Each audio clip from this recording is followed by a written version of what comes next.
Build a Rocket Boy. Mhm. Let's move on to the next one. This is interesting. All right. I was Um, pretty stoked. I was actually stoked when this news came out. I was like, "Oh man, I cannot wait to share this with everyone in our work chat." sure. SpongeBob and Sonic are gonna race each other. Sure. Whatever. And Patrick, don't forget Patrick. How could I forget Patrick? Oh, how could I forget? Scroll down and you scroll down Oh, and should I show scroll some of the down? footage. There's Yeah, footage? yeah, they Oh got a boy. trip. All right, all right. Oh yeah. Okay. Yeah, there you go. Let me Click play make on sure. that. That should look fine. It looks like it's sized right on my end. I'm just trying to make sure the audio's okay. All right. Oh. All right. We got some chows. Yep. I'm very excited for this. This is a good kart racer game now, apparently. This year we're getting 3 arcade racing games. Couldn't be happier. All right, we got Patrick. Yep. Yeah. SpongeBob and Shadow racing together. It's good. Yep. Shadow is it is the pair of ultimate life forms coming to fight each other. Exactly. Yep. Okay. Yep. Mm-hmm. So. Sure. You know what? Are we adding more? Is there any other franchises I should know about getting into this? Yeah. So Hatsune Miku. Right. Gonna be in it. Yep. Then they're also gonna have Ichiban from Yakuza. Okay. Then they're also gonna have Joker from Persona 5. And then the season pass, and then the season pass they have they're gonna have the Ninja Turtles, as we can see here. Right. And then we're gonna have Avatar Legends. So yeah. Yep. Okay. So this is just gonna be the Smash Bros of kart racing.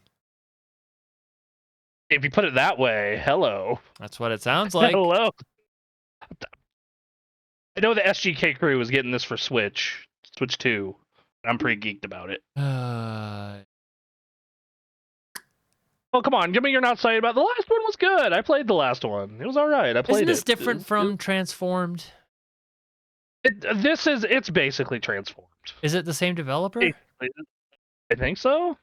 And I own both those games. I can check. Hold on. Because I'm not seeing any of the. It's more of a standard kart racer. It looks like. Hold on. Let me Sonic find and All out. Stars Racing Transformed, developed by Sumo Digital. Oh yeah, it might be different. Sonic. Who is this by? Crossover. Yeah, this is being developed by Sonic Team. Oh well, okay. Sonic Team. It's Sonic Team, really? All right. I mean, Sonic Team can put out good games. They did Puyo Puyo Tetris. Yeah, I'm not saying they don't. I don't know. Yeah. What's going on with Sonic these days? They had Frontiers come out, right? Yeah, and they had Origins. They had Sonic X Shadow Generations, which was pretty good. Right. All right. It's hard for me. It's hard for me to talk Sonic because they peaked with Mania. they peaked so unbelievably hard with Mania. It was Sonic Adventure 1 and 2 and Heroes. I liked that era specifically right then. And then yeah, Sonic Mania. I liked the Sonic Advance games, although they weren't like amazing. It was just fun. Actually, I think Sonic Advanced is criminally underrated. I think those are. You think they're underrated? I feel like people generally like those. I feel like no one ever talks about them. Well, they talked about them like 10 years ago. I guess probably don't talk about it much now, being a Game Boy Advance game. But yeah, they were good. Yeah, I don't know. Wonder how much it'll come out. I wonder what the price point will be. Oh, this game is $70. Fuck. What? $70. Welcome to video games in 2025. That is the AAA game. We've been talking about varying pricing in 2025.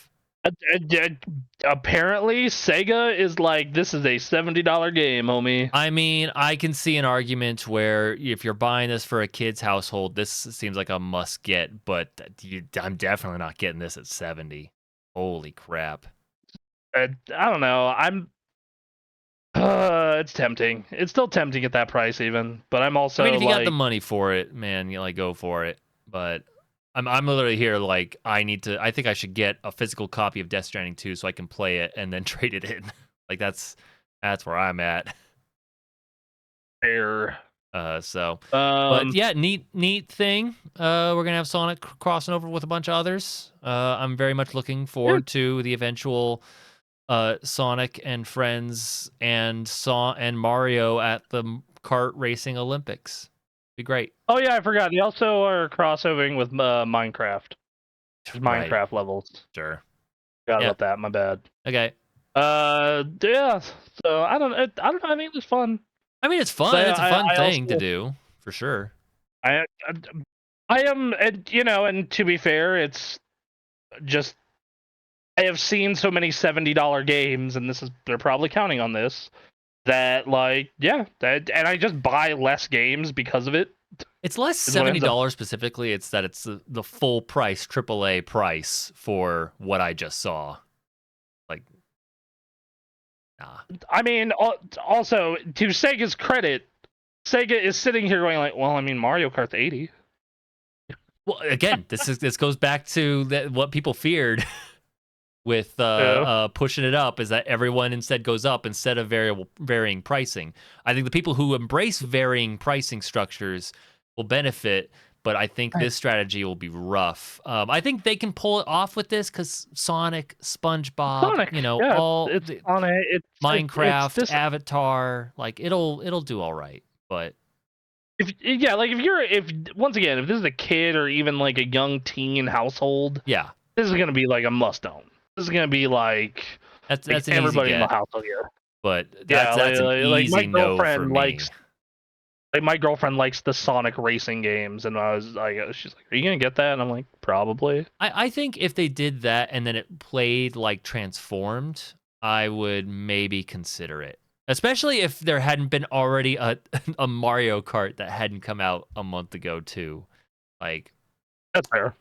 that's a rough sell for me, but I think anyone who's I looking to mean, play you a want more SpongeBob game, arcade racing games? okay, you know what kind of arcade racing games I want.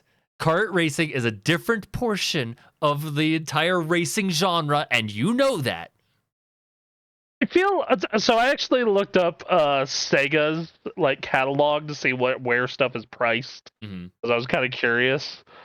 It's kind of weird. Like it feels like they don't judge the value by IP. They judge it by age and amount of content. Hmm. And this is what I mean by that. They just had a game come out this week. Yeah. It's called Rydao. Yeah. It's Rydao Remastered: The Mystery of the Soulless Army. Mm-hmm. That's $50. Right. Right? That's a $50 game. Yep. Metaphor last year, $70. Right. Persona 3 Reload and Infinite Wealth, $70. But Pirate Yakuza 60, The Man Who Erased His Name 50, Like a Dragon Ishin 60. So like, and then I'm like looking at like, okay, how much was Sonic Frontiers? I'm like, okay, $60.